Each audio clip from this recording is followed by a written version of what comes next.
Hello everyone, I'm Joshua. I'm Josh too. And today I'm going to be doing a revisit review for John Carpenter's In the Mouth of Madness from 1995. Writing has been known to have an effect on his readers. Whatever he writes, For years, I thought I was making all this up. whatever he thinks, Do you read Sutter Kane? becomes real. It's about people turning into things.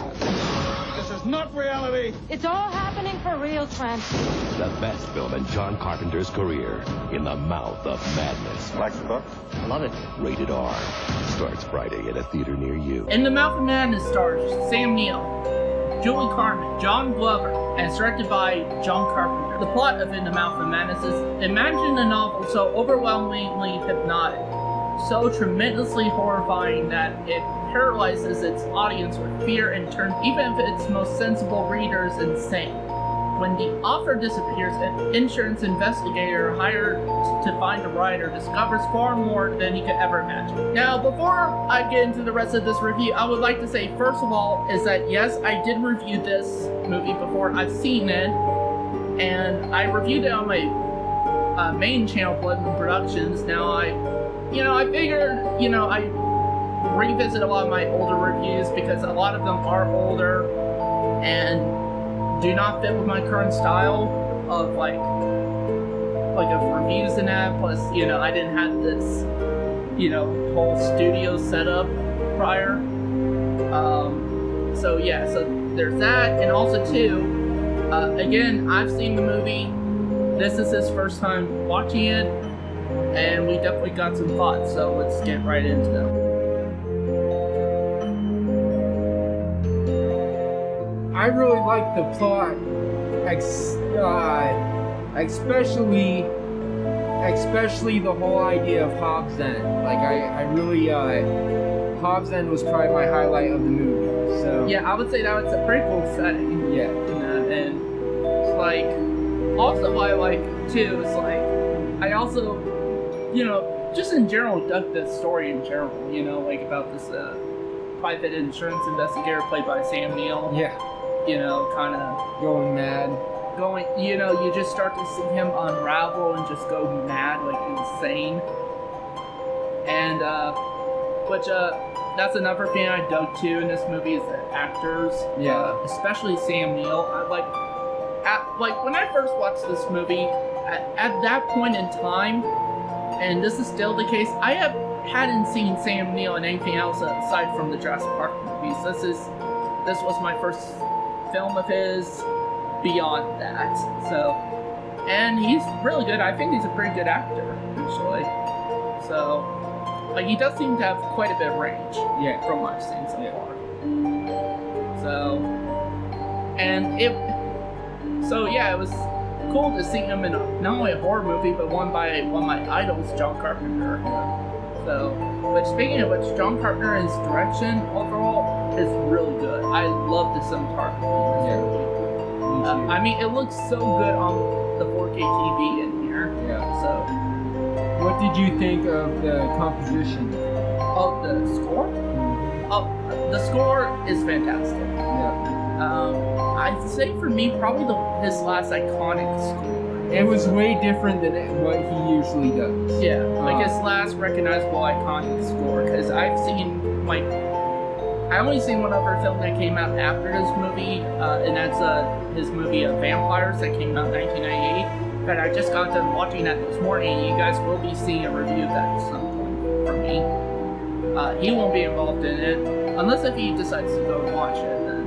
But I'm the only one who watched it out of the two of us, so unless he gets a copy of it on DVD or something like that. It's I did watch it on Stars. But yeah, personally for me, this was in my personal opinion, in regards to movies that John Carpenter has directed, the last really recognizable and iconic movies, especially with his scores. It's now I'm not sure where I would probably place his score in my ranking of his other musical scores. Yeah. Because Halloween theme is fucking iconic. Yeah. So That honestly, my favorite part about Halloween is its score. right.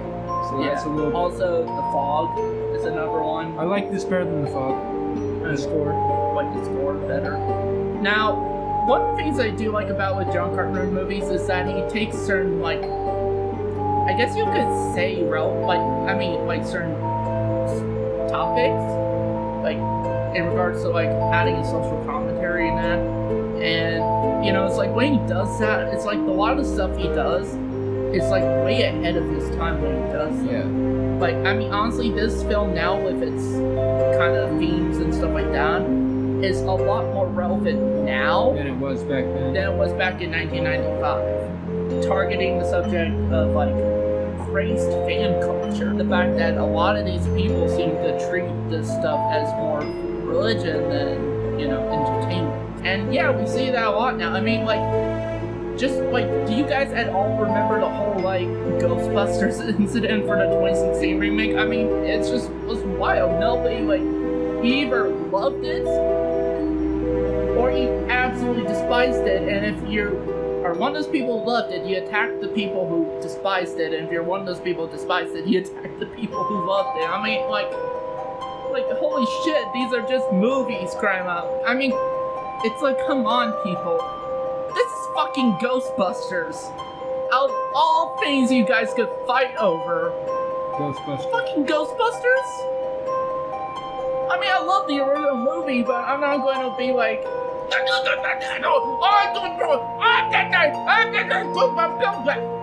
real. you know, I'm not going to be like that over it. There's no more sense of nuance in regards to how people feel about movies. Or anything else in Or life. anything else, as a matter of fact. So yeah, I think what John Carpenter was tackling here is more relevant now than it was back then. And I've noticed that. It's like even look at his other films like They Live, you know, like, you're seeing a lot of that stuff now without getting too much, because I don't want to discuss too much politics on my channel. So, but I mean, if you look back at the film, and like, it's pretty relevant to this day and what you're seeing going on in that world, you know, like that side of the world, you know. It's like, and the way he does it in his films is a way that both sides, like no matter what angle you pick on any of these, You can see it from both sides. you can see it from both sides, or like, and it's not necessarily like a Democrat or Republican issue. Even so, like, again, this film tackles like, you know, obsessed, crazed fan culture, you know. So, which we definitely see that. Again, I mentioned the Ghostbusters scenario. There was that whole thing with the Captain Marvel scenario. There was that whole thing with the Last Jedi scenario. And in regards to video games too, The Last of Us Part 2. I mean, honestly, The Last of Us Part 2 was like The Last Jedi of video games in regards to, you know, reception, like fan reception. So I think John Carpenter definitely saw something with that, you know, way before a lot of this started to get bad.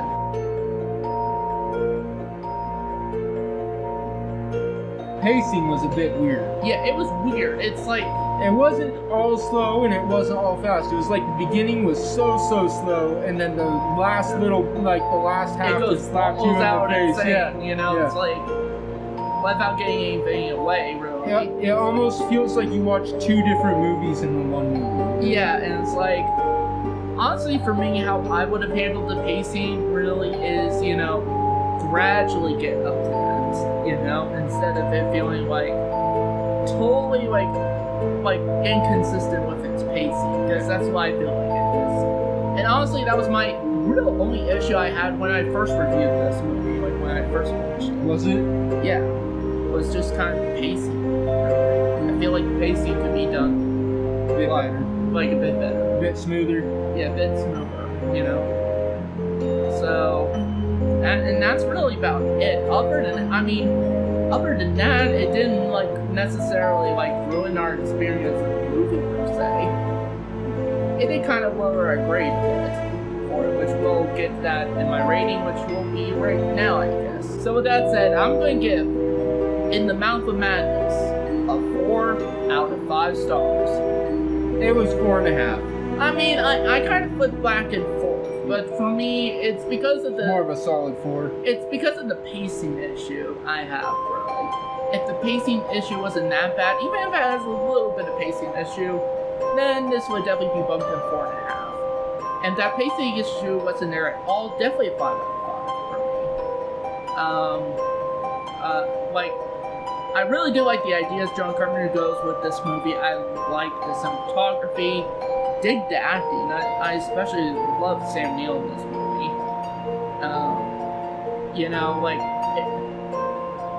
And when it goes all balls out insanity, it goes balls out insanity. I mean, a lot of what the movie was doing is kind of starting to affect you a bit. Mm-hmm. Like, you started to question what was real and what was not. A little bit. So, yeah, so it is an effective movie. Well, and it's funny because the movie, like, tricks you into what... I'm trying to think about how to do this without ruining it tricks you into thinking about what the movie is and is not and what viewpoint it's from. Do you agree with that? Yeah, I agree with that. I really agree with that. It's like, because it's one of those movies which John Carpenter is known for having films that make you think. Yeah. I mean, again, other examples is like They Live or The Thing or Fog. Definitely not Halloween though. Halloween's just kind of... Although it kind of does by the end of the film, where it's like you're not sure, you're still not 100% sure. Like, it makes you question more so in rehearsal kill it, But not beyond. Yeah. So yeah. Overall, I really enjoy this movie. This is definitely one of my up there with some of my favorite John Carpenter movies. Now, would I consider one of my favorite horror films of all time? That's honestly kind of, That's hard. That's hard. Because there's a lot of, really great horror films that I love, just outright love. Hell, one of them is a John Carpenter movie, and that's The Thing. That's This is probably in my top 10, though. Pretty close. I think this would be in my top 15, probably. Maybe that's more reasonable. Yeah, I think maybe my top 15 horror films of all time. So, and it's definitely unique, Yeah. And if you were looking at your favorite psychological thrillers, I bet this would be in your top 5. I don't know even then. Really? Yeah. I don't know, it's something I would have to think about. Do you think that this might be one of those things that I like more than you? I kind of feel like that, maybe. I don't know. I mean, I love this movie. So that's it for this review. Thank you guys for watching, and there's a movie coming out, right? What movie? I mean, if you don't read Starter Kane, you gotta at least watch the movie.